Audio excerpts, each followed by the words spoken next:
Hey, yo. There we are again. Got to get back in with you. We got busy. Signed a couple guys. You'll see those announcements. Obviously, been pretty busy in the game. You guys say what's up to Chuck real quick, Charlie. Always in the office, bro. Just hanging. Charlie just wants to be a part of it, you know? What a guy. What a dude, that Charlie, you know? Hoyt, what up? Jacques. Playoffs coming up for Team X in New Jersey. Kenosha's got a few weeks left. Amable will be playing down here in South Florida. A lot of stuff going on. Myself, I'm still in South Florida. Man, yo, it is hot out there. Out here, down here, it is tough. I did 9 hours on the field yesterday. I went to a college summer league game for the Vipers. Saw some talent there. And then went over and did 4 hours of practice with the high school guys. And I can tell you, there are cooler places in the country, that's for sure. But not where Colin Miner is. That dude's working out down in San Antonio. He'll be making his way north to start playing for Kenosha and finish the season there. Obviously, Miner coming off of that hand thing that limited him in the Frontier League earlier. But a lot of stuff has gone on, man. Was watching the All-Star break. I didn't really watch the All-Star game. I don't really care. Josh Rewalt got to 20 home runs before the half and then won the home run derby. What do you know? Josh Rewalt doing his thing. Beautiful. Before that break, there were some things that happened. You know, strategically as a manager, you look back and you see things. John Meade got that last start in Tri-City before the break. Probably, hey, let's give the kid a start before, see if we make any moves or whatever we're going to do. In an Ottawa win, that was Rewalt in the 4-1 win over TR, hit that 20th homer to get to 20. The dude has 62 runs or something and 56 RBIs at the half. Are you kidding me? Nick Garcia pitched against New Jersey, and I spoke to Nick about a little bit about his outing against New Jersey and haven't talked to him in a while. He's over there in TR with some guys that we know, and he said no chance those New Jersey guys put up a 0, which he did. It was good to see Dazon Cole in that game get his second save. Again, this is the game in the Frontier League from before the break, but just some things I was looking at. Olmsted got in another game. McKenna threw an inning plus, I think, scoreless. There were some games, I think Schaumburg, which I'll have more news about Schaumburg in a few minutes here, but Schaumburg in a game against Lake Erie. I think Fontina had a knock. There was a Quebec game over the Grays. Nap time, 2 2/3 scoreless for Washington before the break. That was impressive in a Sussex 10-5 win in a game where Sussex had like 10 hits or 9 hits and 10 runs or something, and nap time went in and got 8 outs. That's awesome.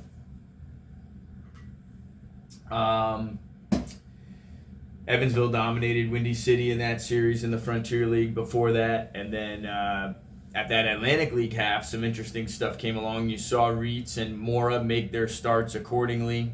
And, both obviously released since then. Something I didn't know about that game was Matt Reitz. Do I still have the same phone number? I mean, it's on the profile. Matt Reitz actually in that Lancaster game, and this is where being a professional, learning how to be a professional is important. Matt Reitz not only got his first pro win, going 6 innings in that Atlantic League Lancaster versus Southern Maryland spot start on Monday, he also got his first professional ejection. And something I find interesting about the ejection is that he ran from the dugout to the locker room, which in Southern Maryland, you have to go from the first base side all the way across the outfield to leave the outfield in Southern Maryland. Now, obviously, Matt Reitz didn't get ejected. Obviously, somebody else did something. And obviously, when there's 2 players being borrowed on a team and you see the score there, 6-0, it's not going in our favor for our starter. Matt Reitz figures, let me take one for the team and hit the shower early. And I guess he didn't say anything. Someone else said something, and he took the blame for the ejection and runs like he's like post-game running almost across the outfield. I thought it was hilarious. I also had a few other questions for Matt Reitz. Like, did you have any of your stuff with you, or you just, because it was game 2, I'm assuming he came out with nothing. But interesting. He ran like almost to the fence, stopped, and then walked the rest of the way. But I just thought that was funny. First ejection, not even really getting ejected, and then running off the field. I would walk. Take your time. Let Ross argue whatever he's going to argue at the plate. Obviously, something was said to the umpire. But anyway, nonetheless, Matt Reitz and Austin Mora canned after their spot starts. Reitz goes 6, gets the win, 2 earned, 3 strikeouts. Mora did well as well. Didn't perform exactly as he wanted to, but these opportunities we knew weren't going to hurt us, and it's just a good opportunity to go get on the board. But interesting there in the Atlantic League. As I look at the Atlantic League scoreboard from yesterday, I'll just give you guys an idea how the brain works. If I was going down the list and I'd go High Point, well, the first game that sticks out to me is this game. This 18-12 Spire City versus York Revolution game. Gotta look at that game, and I already know what happens. I kind of was interested in it before I started this broadcast. 21 knocks for Spire City, 13 knocks for York. Somehow this game is 2-1 going into the 5th. 2-1 in the 5th. Spire City puts up 6. They're like, all right, we're up 7-2. We're gonna win this game. No, they give up 7 to York in the bottom of the 6th. In the 7th, they score 2. They give up another one to York, and now it's a ball game. All of a sudden, Spire City goes off and scores 7 in the 8th, puts up a 0. It's amazing. 18-12, Spire City beats York in this game, and to see kind of how it happened. Some interesting things going on in Indy ball. I see Capellan blowing his 3rd save. Victor Capellan, a guy that I know for a long time from back in my American Association days. He blows his 3rd save.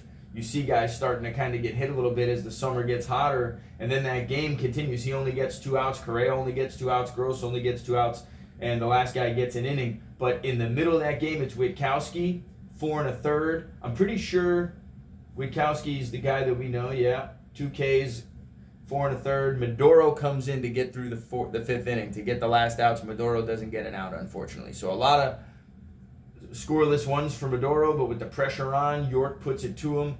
4 runs, 3 hits. He doesn't get an out. Nate Peden, another guy of ours, comes in and struggles a little bit. He goes 1 1/3, gives up a run, 2 hits, 2 Ks, and he blows the save actually in that game. The game continues, and what happens, and it turns into an 18-12 game. But some of our guys getting thrown in the fire there, Maduro and Peden, and I mean, that's how you're going to learn. But that's the game that stands out to me the most. There was another game, 13-8, Southern Maryland over Lexington. I always just hit the box score, see if anything absolutely insane happens. 16 knocks versus 12 knocks. A lot of hits now in the summertime. You see July 13th, the ball starting to bang, bang, bang, and dudes starting to get 15, 20 hits a game, some teams.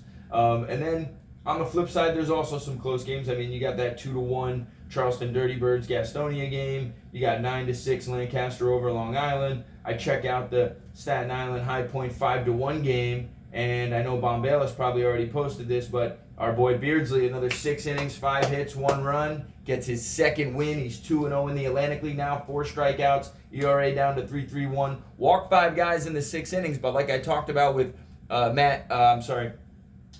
Andrew Dietz, there's too many Reitzes and Dietzes and Reitz and Jesus. But Andrew Dietz in the Frontier League, who's got about a 2.4 ERA, walked 5 or 6 in his last 7-inning start, but gave up 2 runs. So maybe for Beardsley and for Dietz and these guys, and maybe Mora could have done this as well, kind of pitch around the zone a little bit to the guys that you got to pitch around the zone with and walk your 5 guys, because it doesn't matter if you're going 6, giving up 1 run and getting the win. Only 1 run allowed in that game. Good for Beardsley, still doing his thing. You probably see the highlights behind me. I got him rolling on Instagram. Beardsley's beard keeps popping up. And here, a sip for Beardsley.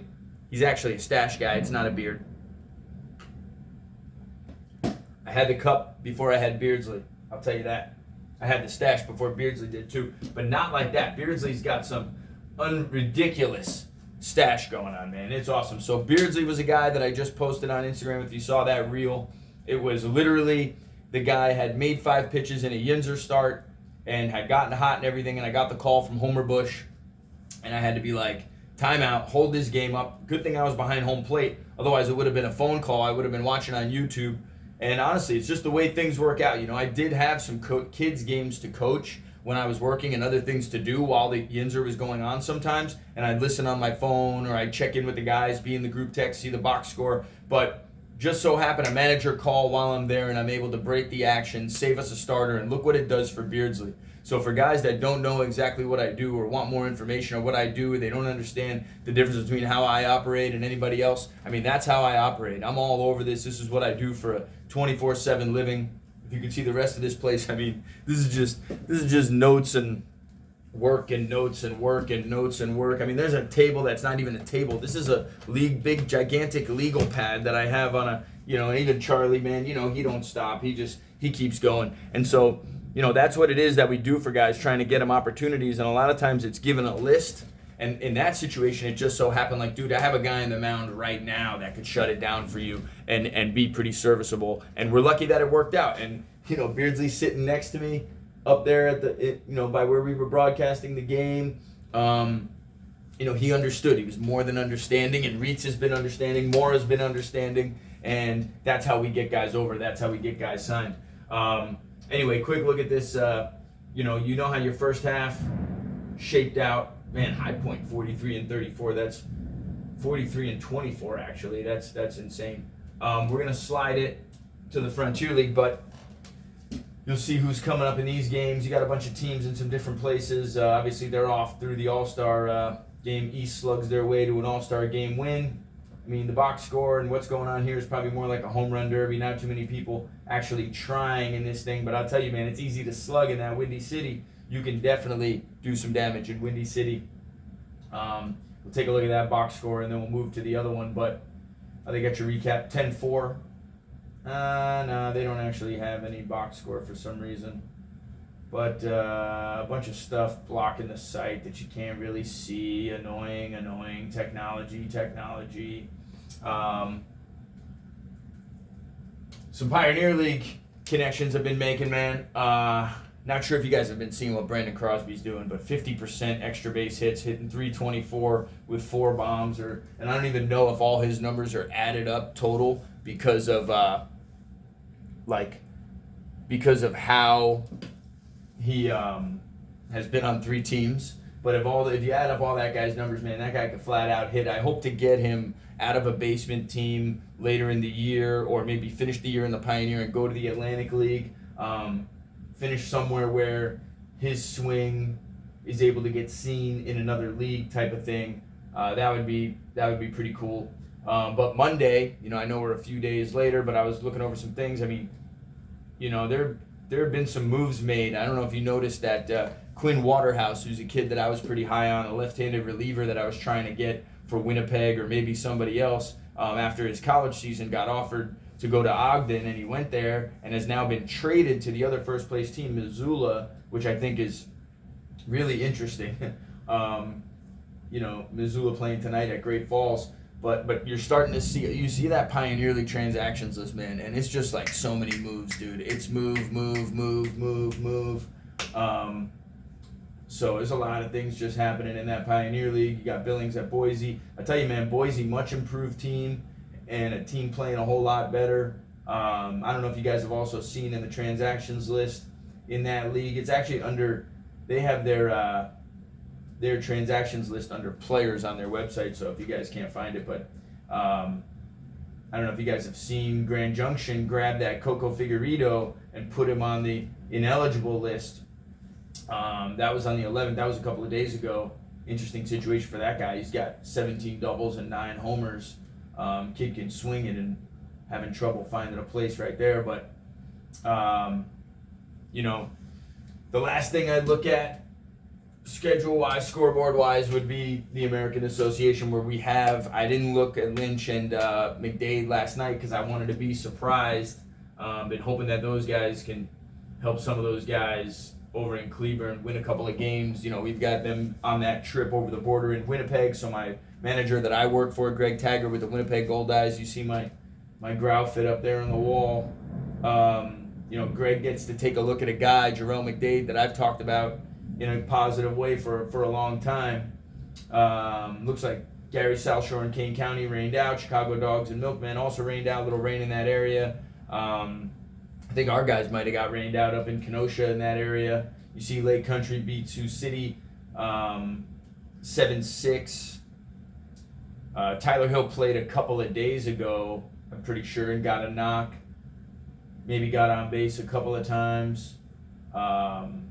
Didn't play in this Lake Country game yesterday in the 7-6 game, but Kansas City lost to Sioux Falls 5-2. And the other day in Kansas City, when they scored 12 runs against Fargo, Justin Wiley had a 3-for-5, like 5 RBI day or something, hit his 5th home run. So good to see Wiley absolutely exploding at the top of the lineup there, as you see Kansas City loses yesterday in a much closer game. You know, it's funny because about halftime you saw some of these scores kind of get big. You see Fargo lose 12-2 to Lincoln as well. You never know if some of these teams now are getting to see who they are and what it is, and just give guys those kind of final first half opportunities, and whatever happens kind of thing. Keyshawn Lynch, 1-for-4, 2 runs, got that average up to 208, getting on base with another walk yesterday. Good for Lynch. He really exploded the other day. If you look at the game-to-game, Lynch 5-for-24 now, 4 runs, 2 RBIs, 6 walks, more walks than strikeouts on the series. So getting that OBP up around 370-ish right now. He started off kind of slow, but 2 days ago, 3-for-3, 2 RBIs, really swung the shit out of it for Lynch. So good to see that it's paying off. I don't know if they made any adjustments with the Cleburne hitting coach or anybody that's there that they're working with. You see Jarrell McDade batted the 8th spot yesterday, which means they think he sucks. 3-for-5, 2 runs, RBI, and McDade finally puts up some crooked numbers. He's now 4-for-17 in the association in 6 games this year with 3 runs, an RBI, 1 walk. Only punched out 3 times. McDade's not going to punch out that much, but finally, after not getting a hit in his first 4 games, now is 4 for his last 8. Lynch, Jackson hit after him. Lynch is actually heating up right now. So it's good to see for those guys. And, you know, they're going to beat Winnipeg 8-6 there. And I hope I get a call from Greg Taggart like, hey, man, that was a good performance by your guys, as Cleburne banged out 15 or 18 hits. Chaz Sywin, 3 innings, 4 hits, 1 run. I wonder what at-bats they faced our guy Chaz Sywin. Sywin traded over to Winnipeg, who was with Quebec earlier this year. And originally had Sywin in the Atlantic League last year and in the Frontier League. I got him at a Post University from my man Ray Scajoldi. I don't know if Scold is paying attention right now, but big pickup from Ray. Sent us at a Post University, where we also got Brian McKenna, who's currently with the Yawls and used to be with the Marlins. We got Sywin last year. He did well, 19 Atlantic League appearances, moved him on to the Frontier League, and this year was a free agent, signed him up in Quebec. Interesting story about how Sywin signed. It was literally, like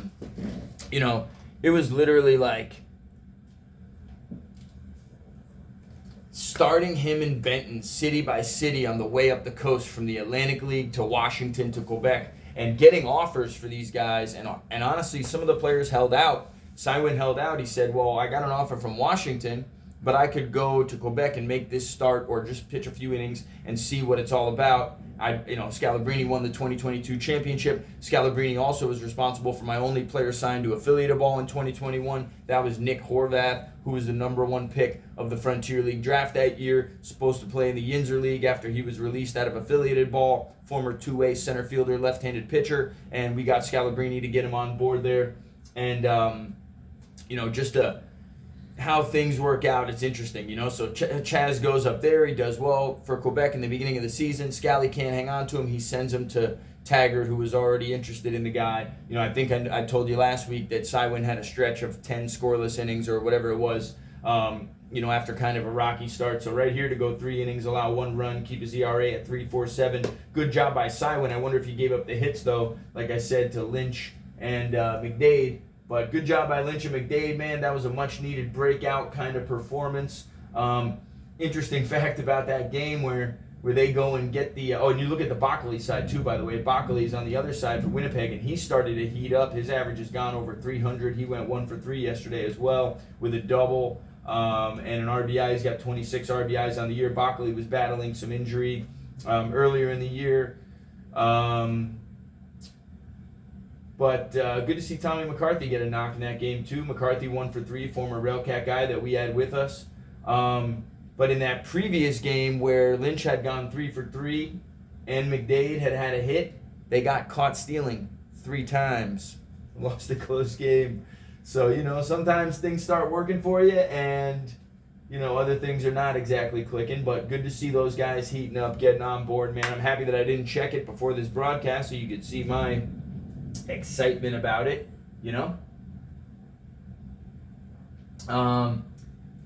Also, looking into the minor leagues, I don't know if you guys have checked it out, but David Griffin is in AAA right now.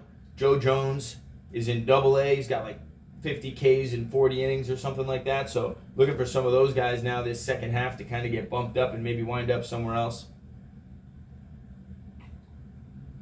Also a dude who I really like, Jamison McGrain in the American Association, or is he in the Atlantic League now? No, he's in the Atlantic League. I think he's got like a sub-2 ERA. So good to see that guy, doing well. A couple other transactions that came up was Ian Walda got traded over to TR. Not sure if you guys saw that the past couple days. Good pickup for TR. They get a strike thrower. Walda traded away from his hometown, interesting, where he was probably, not being housed by Lake Erie because he lives there. Owen Reith also released by Charleston the other day after his last Atlantic League stint, filling in some innings for Billy Horn. All of our guys have been released out of Charleston, the 4 guys that we signed last week, but they did a job. Some good, some bad, but you learn about yourself from those outings. And thanks to Billy Horn for giving our guys the opportunity when his 3 players had children, babies, in the same week. That's crazy, 3 dudes having babies in the same week. What were you guys up to 9 months ago all at the same time? But Reith released now, so he's back in Kenosha with the Chicago Dogs. I heard that Butch Hobson is also back with the Chicago Dogs in the manager's seat, which he missed the first half of the season. So it was awesome to see Reith earlier in the season kind of doing the young Joe Torre hustle, running Kenosha, playing in those games, going to the Chicago Dogs games when he could, being in that locker room, that dugout where they allowed him. We've got General MacArthur over there playing a hot utility role in the switch hit position for them. Things have been, pretty good over on that Chicago side, making those connections, and that'll lead me to our next couple transactions that I'm going to let you know, which is Jordan Sickett will be joining a Frontier League team on Friday. That's a catcher that we had released from Quebec on and off the roster a couple times. He did a good job in the first half for Pat Scalabrini. I asked Pat Scalabrini, should Sickett take the travel job, and he said yeah. So Sickett's going to get over there and get an opportunity. And then Jonathan Pepe Soto, baby, going to Schaumburg Boomers. That's one of my, probably one of my favorite signs of the year. It's going to be a circumstance because their catcher is out right now with an injury. He's going to be there 3 or 4 weeks. Names on the list included guys like, Nico Tony, Marshall Rich, Colin Miner, all of our guys. Brian Reyes is in that Chicago area, which I also told the Schaumburg manager, hey, there's another guy staying there, Nico's staying there. You could grab these guys. And ultimately, fellas, it's up to the manager. It came down to the last 3 names, I would say, were Nico, Rich, Soto, and Sickett. Because look how managers decide, man. Experience in the league. Who has experience in this league in the past? And Soto did a good job in New Jersey in his 8 at-bats when he went to play in Canada for the New Jersey Jackals. He went 2 for 8, but also, obviously was called by the first place team to do a job there. Soto, not afraid of being on the first place team. He was also drafted at the Frontier League draft, which I was at with him when him and Roel got drafted by the Gateway Grizzlies. Roel was drafted by Quebec, but Soto by Gateway. So Gateway released him and then called him back to fill a spot for like another week or 2. That's good when managers keep going back and grabbing you. Soto, I have a feeling, since he's been on 2 first-place teams already, might be in a playoff race for Schaumburg. Schaumburg always makes a run for it, and who knows, they could be in the race at the top by the end, which is good for our catchers, man. I think guys like Nico, who's going to go work out for Rockland and be seen in some other places coming up, Colin Miner, who's coming up and getting back on the board, and obviously Marshall Rich, who has a whole lot of experience. I mean, Rich hit 280 last year. I don't know if you hear the thunder. That's Marshall Rich above us right now, but of course it's raining here in South Florida. It'll probably get rained out tonight and just have more time to hit up managers and players. But, the catchers on the depth chart, man, it's hard right now. There are good catchers coming back. In Lancaster, Rich actually was released for Tony Peroni. I mean, Tony Peroni's champion in Lancaster a couple years ago. So really hard decisions for guys like Ross Peebles and managers that have to clip good catchers. Like Jonathan Soto was probably a tough guy to let go of for Gateway because they know it could come back to hurt them later on, losing a good player like that, especially if he's going to go back in their league. So good for Soto. Schaumburg Boomers. Thank you, Jamie Bennett, for the opportunity, trusting me and our guys in this situation. My manager from Winnipeg, Greg Taggart, actually put me on to the move. And so just so you guys understand the leverage that we have, Taggart was going to represent a guy or offered a guy that was at their Texas tryout earlier in the season. I don't know if you guys remember that Texas tryout that I told all you guys to come with me if you went to that workout. Some of you did, some of you didn't. Bottom line, Soto gets the job over the guy at the Texas tryout because he's been with me, because of my reputation, because of our reputation, because of the Killer Bees reputation, and Soto, the Killer Black Sox, that is, gets the opportunity in Schaumburg. Man, I'm really happy to see that. So 2 guys will be signed before the end of the week. That'll bump our total about 80 guys on the year. I don't know how many guys I got to sign to show you that it's real, but this is a 24 hours a day job, 7 days a week, 12 months a year I do this. And I hope you guys can see that. That's even why I couldn't be on camera the last couple of days. I had so much stuff going on. This office looked like a friggin' disaster. I had papers everywhere. I still do. Schedule stuff, calendar stuff with teams. And just to confirm that last announcement about the Savannah Bananas,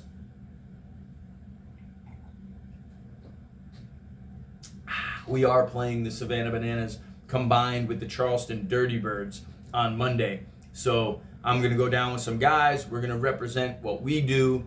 Just get on camera, just make some connections, see our old Savannah Bananas and Party Animals friends that used to play with us and battle with us on the Barnstorming Tour. Bunch of great guys over there. I hope I get to run into them and get to be in front of the Charleston Dirty Birds ownership where, again, we play them in spring training. We just signed 4 players to them 2 weeks ago. Continue to show professionalism in opportunities where they want to be represented well. So that's why we were called for that game. So it's only going to be 4 or 5 of us. I know a lot of guys are like, can I play in the Bananas game? Like, if it was us versus the Bananas, I would have all my freaks. I bring all my freaks, trust me. But it's not going to be, exactly what you guys think it is. It's not the Black Sox against the Bananas. It's the Charleston Dirty Birds against the Bananas with some of our guys filling in. So, ways to get guys hits and just get their name out there, get a little exposure. I'm planning on having Nico hit a shirtless home run if possible. He's definitely needs to be seen in that setting, and I might bring another guy that hit 4 grand slams in 1 week of spring training. That would be, I think, a good guy to bring over to the Bananas. But, we'll see what we bring and who we bring. And pardon me for anything that pops up on this Instagram rolling story back here that I'm not sure about. I mean, who knows what guys are up to on there. But, this is called, exposure. Exposure is both good and bad. And what you want to do is you want to roll through the stories every day and just see how players expose themselves. Like, he's posting about that he was up till 4 a.m. hammered, or he's posted that he's hitting the hookah at the club. He's posted some stuff with all these derogatory comments in it. He's posting his stuff about his political views and his beliefs. So anyway, I like to just let this roll. I get to see where everybody, look, Burns, Crunch Fitness, 21 hours, good for Burns. Some guys know how to post, some guys don't. I know some people wanted to jump on this Instagram live. I don't know if my brother's still on here. I would definitely jump on with him if he still wanted to for a minute, but I wanted to make sure I got that league information, transaction information, Bananas information out to you. So you guys know, I'm going to be in South Florida here for another week after that Bananas thing, and then I'm going to head up to Kenosha with the Kings. I'm going to finish the season up there. Bombalis is currently en route from Pennsylvania to New Jersey. He's going to go to the Boulders workout for 2 days. He's going to drive 12 hours with Nico and Roel down to the Bananas. We're going to bang the Bananas on Monday, however it may be. Look to be a lot of fun there, so definitely be following on Monday. There's going to be some stuff going on. And then Tuesday, I'll be in Florida. Cole will be in Kenosha with Reith. And we will be blowing up Kenosha for the most at-bats, the most innings, the most games that we could possibly get, because that's what we do. So if you're a player finishing your league, wherever you might be, if you're a guy that's been training for 3 months, whatever it is, and now you need innings, if you're one of our guys that took a little longer to get on the board, or you had to go home and make money, or whatever it is, we need to start, doing some detailed stuff up there as a group, playing a win, and really kind of in development mode a little bit, because I think some of our guys we realize where we're at, and the rest of the guys, you're on the board, you need to stay fresh. I know that Team X has their playoffs in New Jersey with my brother, Carson McCurdy, Bradley Roberto, Chris Zaleski, guys like that driving the boat up there have done a phenomenal job. Let me see if I can find anything on our Team X real quick. I wonder, let's see what they got. What are they called again? Met League X. Let's see what comes up. I think that Bradley Roberto and Nico Tony and those guys that are playing in those leagues and constantly playing, Carson McCurdy, Frank Podgol, they got to have some of the most at-bats in the country. Let's see if we get Rays, Nip, Hackensack. Sox, S-O capital X, I guess is the name of the team, smother the Yankees 12-2. The Sox cruised to a 12-2 victory in Bergenfield, improved to 8-3 on the season. This is June 21st. Give me some recent damage. If they were doing that well back then, I wonder where they're at now. As we get some Gmail ads pop up, as the lights go on and off. Ooh, we might be losing it here, baby. It's storming out here, that's for sure. You can hear it. Do they have standings? Yeah, bad weather down here in Florida, man. It's tough to get it going. The Sox are 16-3 with an .842 winning percentage, 137 runs in 19 games. Only allowed 61 runs. They've allowed the fewest runs. They've got the best run differential by 50. They've scored the most runs by 35. Are you kidding me? I want to see what these stats are for my Bradley Roberto, who might end up being the summer MVP overall if he keeps playing. Man, Sullivan Bean is on fire over there for that Sox team too. Jose Garcia, 26 for 53. That dude is doing it up. 7 bags. Wow. Jose Garcia's hitting 491. Justin Ramos hitting 333. See what we got here. Carson McCurdy hitting 450. 9 for 20 with 4 doubles, 6 RBIs.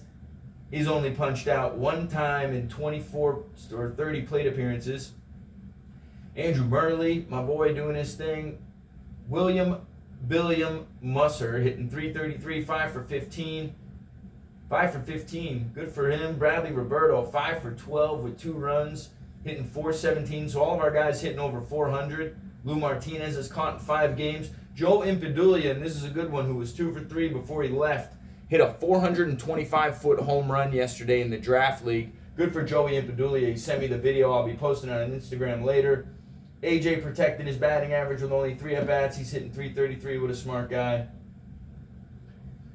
Pretty interesting stuff going on over there. Let's check the pitching side. I can get an idea what some of our guys are doing. We got free agent Wes Albert over there, Nick Galise, some of our arms that have been coming back, Hunter Bogue. Albert actually leading the team with innings, 65 strikeouts in 30 innings, 4-1 record with a 1.83 ERA. That is what I want to see from Wes Albert. I heard he's been throwing well, and I've been trying to get out to some teams. I think something could happen for Wes here coming up in the near future. Hunter Bogue has thrown 8 innings, 10 strikeouts, 8.2 actually. He's got a 1.62 ERA. It's hard to hit that bogey guy. You got Ryan Skillman getting some innings. You got Will Musser with 3 innings. Eli Garcia got on the bump, 3 games, 3 innings, no runs, 3 strikeouts. Good to see Eli Garcia coming back off that leg injury that he had. Bombalis with 4 Ks and 2 innings. He's coming back to make an appearance tonight, I believe, in the North Jersey area. Really good to see that team just doing what they're doing, man. I hope Team X can take it home in the Met League in New Jersey where we started 20 whatever years ago. See if we can get this guy on here, the manager of the X, Young Jacques. We'll bring him on the Instagram Live if he's on here. I don't know how it works. I'm horrible with technology. I don't know how it works. I'm horrible with technology. Nobody knows how it works. We're horrible with technology. What are you in a bus? What's up, dude? What are you in the bus? No. I just got out of work. I got to pick up money for tonight, do some things. Nice. I got you on the Instagram Live and on the YouTube thing that's going to be broadcast later. Were you watching? I just went over all your team stats and everything. I know them all by heart. Yeah, well, I just went over some of them, and that's pretty cool. Do you like the run differential? Yeah, you're beating the shit out of teams. What I would tell your guys, and tell them to watch this later if you can. Oh, no, wait, but you have playoffs on the weekend? Okay. for your guys that are hitting, they've probably been having at-bats like Roberto, McCurdy, everybody on your team probably has been having these like awesome at-bats. What you do is, in the playoffs, in men's leagues, right, you don't want to be taking all these pitches and getting down because you know that everyone's going to use their best arms. It's like end of the world, end of the season in the big leagues, right? All these games that are 10-7 are now 1-0, 2-1. So what you do is, because the bullpens are better, the pitching's better, you unload certain guys, 2, 3, 4 of them. Ramos today, the hottest guys: McCurdy, Ramos, Roberto. Freak out. Everybody else, you go based around what they do. If they go first pitch, swing, double, hit, whatever it is, that other dude automatically is seeing a couple pitches. So, but a lot of our guys, I know they treat like, let's say when they first come to Florida and they do swing training, they swing. Then before the tour, we take 2 strikes. We have at bats. I know your guys have been taking 2 strikes in these men's leagues because it's like, I don't know who I'm going to face. I don't know what's going to go on. You don't want Bill Musser taking 2 strikes. You don't want Bradley Roberto, who's a phenomenal hitter with 2 strikes, taking 2 strikes. You don't want Roberto popping up in the infield either. But I promise you that playoff mode, locked in mode, these dudes have been hitting 400 all year. Let them free, and not you, I mean like the players, let your swing free, because expect the guy to be bringing it, throwing good shit, hittable shit, and the numbers say you're hitting 450. So unless it's a situation where you guys swung a bunch of times the first time through and you're losing 2-0, which I don't think is the situation you're going to be in, you guys in New Jersey need to get into bang mode, aggressive bang mode, and then the flip for the guys in Kenosha. For the guys in Kenosha, we have playoffs coming August 1st.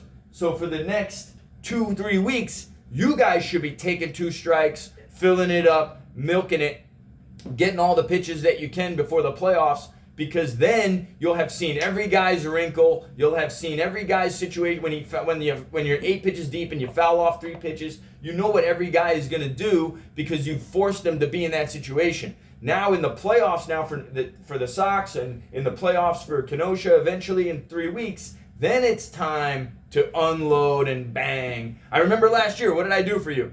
I filled it up the entire time, and when we went to that tournament, I swung the shit out of it. I was like, I'm swinging. I think I got in the one in Michigan, I got 3 hits in the first inning with nobody on, swinging at first pitch or 3-1 or whatever the hell it was. But I remember in the season, I was grueling, grinding, digging out ABs in that lineup. Huh? McCurdy's been taking a 3-1 fastball a couple times just to see it. Yeah, no, you take it, fill it up, let him go 3-1, let him go 3-2. The only thing is that guys got to remember, the barrel will teach you. So if he's taking a 3-1 fastball when you're up 5-1 with your 50 friggin' run differential, then McCurdy, if you can drive that ball, drive it, because it's going to teach you, the barrel will teach you as you keep swinging, which for a lot of my young guys that I work with the Vipers yesterday, if they're watching, I told them the same exact thing.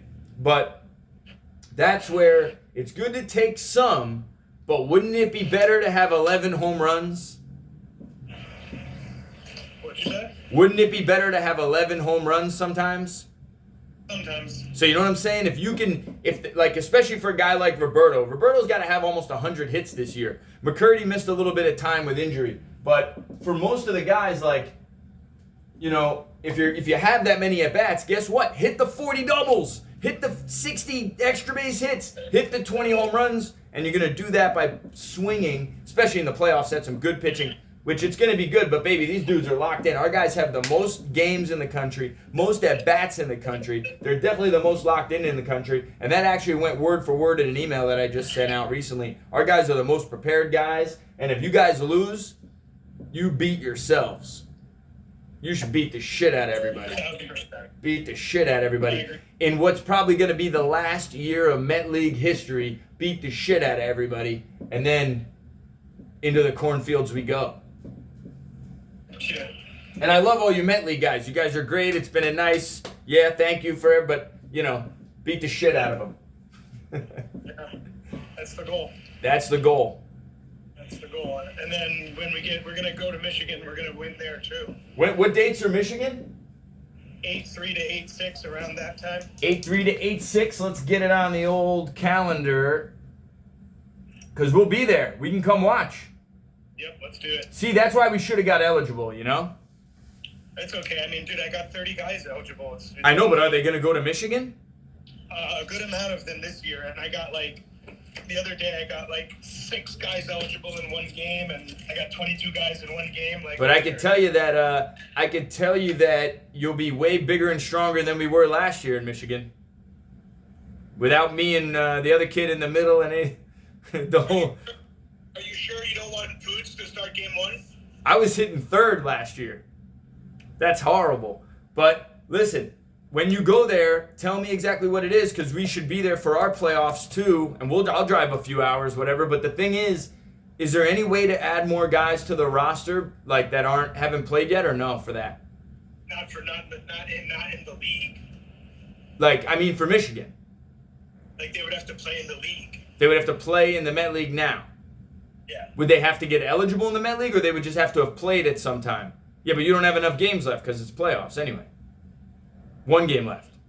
So, yeah, then no. That's what I was just trying to find, because we got those Kenosha guys. Man, you could have had. See, that's where, in the future, what we need to do is the teams go over next year to New Jersey and Kenosha, and they cross, and you get Podgul, McDade, all those guys 4 games, so that at the end, when they're in Kenosha, you don't even have to be Kenosha to go there, and that's the grand master plan, unfortunately, with no Yinzer. Huh?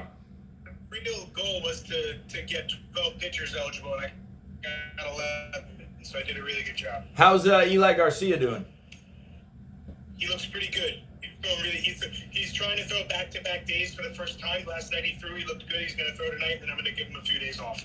So we'll see how he looks. Yeah, I mean, hey, tonight, even if he hasn't, depending what it is, maybe he just gets 1 out or 2 outs or something, you know? Who? Eli. Yeah, I know. He wants to know how it feels to go. Oh, yeah, I know. That's my point, though. But, he doesn't have to throw an inning or 30 or 40 pitches or whatever, because when guys go... Yesterday, so if he goes 20, I'm going to take him out. Yeah, I would say 10 to 12. Because it's the first time he's doing it. So what I do is, when a guy's going back-to-back the first time, I try to keep him down the second day, because, it's always, let's say the first day, he only gets 1 out, gets out of the inning, or 2 outs, gets out of the inning, and then the next day, they always want to go more. I can do more the next day, instead of, the first day. He walked 2 guys yesterday. He wasn't happy, so I want to keep it short. Yeah, so you know what I'm saying? You bring him in when you're winning with guys on base and let him strike 2 dudes out and get that good feeling or whatever and get out of there. Even if it's 1 guy and he strikes 1 guy out, he wants to get it up, get it going, bang, and be like, yeah, that's a good feeling. So on that second day, that back-to-back day, you always want to try to make the guy feel as good. He's also going to throw Saturday. So. Yeah, well, he'd have 1 day off, so you keep it short, and then maybe if he needs an extra day Saturday, at least you have him in the playoff Sunday. Do you have your schedule yet for this playoffs or no? No. All right, let me know when you get it so I can see around that Rockland workout and all that. I'm not going to know until tonight's over. Yeah, that's fine. Well, let me know tonight, because it looks like it's already raining here in South Florida. I might get rained out of what I'm doing. I'm not trying to attack game 1 with any of my aces, so I'm going to chop it up. Yeah, I don't blame you. I mean, you guys should hit. Who are you playing game 1? You don't know? Don't know, but it's going to be Hackensack, Dumont, or the Yankees. They're all in the bottom. Hackensack's in the bottom, huh? Hackensack? First time I beat Hackensack twice ever was this year. I think I have a... They're not like every other team, though, dude. Look at the scores. We beat them 6-4 and 6-3. Hey, quick reminder before I forget. So they hang. Yeah, but I'm sure everybody didn't have everybody in the season. Everybody didn't have everybody in the regular season. September for Labor Day, there's a 28-plus tournament, like an older guys thing, that if any arms or any guys up in that area, maybe you or whoever, it's a team that I'm trying to make a connection with, an affiliation with. They need some catchers, infielders, and outfielder, and as many arms. I might send Cole up there. Depending what we do, we might be up there as a group, but just so you know, keep that. What do you do Labor Day? September? Labor Day is in September. Coaching football, man. Yeah, that's true. Well, whatever, Labor Day, I don't know. Just letting you know. I don't know what the hell's going on. It's the first time ever, but I think we play. Yeah, it'll probably rain. Who knows? All right. I'm going to get out of here. Stay in touch. Let me know if you need anything. I'll talk to you. Yeah. Later. So the manager of the Sox in New Jersey going to his playoff run. Some tips for some of my hitters in there that I threw in. And some of my guys, pitchers, you guys don't really need any tips. You got like a 2 ERA and you're beating the hell out of everybody. We'll add Soto. That'll be my last move of the day. At least I'll get on the phone and try to make more moves. It'll be my last move of the last couple days, I guess you could call it. But we'll call it 7-14. Soto and Sickett added to the Frontier. Soto going to Schaumburg, Boomers. Sickett going to the Empire State Rays. And that'll be 12 players on the year. 11 players on July, 1 trade. So I think 76 guys signed.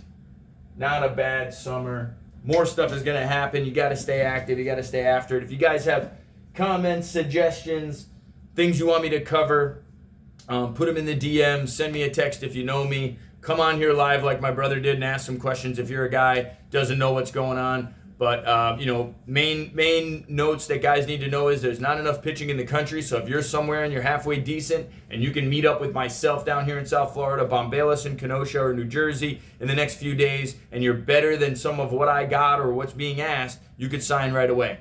You got to come and throw against my hitters. You have to come and throw in a professional setting. I need to see if you show up in a bow and arrow and with a bow and arrow and leggings and backwards hat and 46 chains and praise, Ezekiel and all this, whatever. We need to know what it is before we send it out there. And that's the biggest thing I think players are hiding from. I've had 3 or 4 guys in the last couple days that could very easily come out and be 88, 90 and throw strikes, and I could get them a spot start or a job at the end of the year with somebody, and they're just going to train. And the reason guys are going to train is because you don't have any confidence. You're not on the field enough playing games. You're just in leggings and short shorts, and you just want to throw bullpens and hit numbers. There's so much bullshit on video with the numbers and look what I did and all. And then you're released, and then you have nothing, and then you're doing nothing, and then you're training again. So let's just wax that shit and call it what it is, eyewash, and let's get into what we do, which is throw strikes, put the shit over the plate, and compete.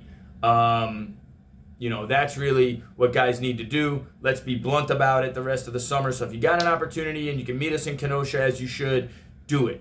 You know what I mean? Get on something and do it. After that, it's going to be 2-week August rookie camp, 3-week September rookie camp, 3-week October rookie camp, 3-week November rookie camp, 3-week December rookie camp. Scout Day, winter begins on December 22nd. We go into our winter mode up until about March 19th. Look at the calendar, fellas, if you don't know. But then spring starts March 19th, goes into June, summer starts, and you guys are going to be either in Kenosha or New Jersey again. Let's be real. So start planning ahead for what you're going to do, what you want to do, and how you're going to get signed in the future, because guys with a plan that execute it, they succeed. Guys without one that are winging it, good luck.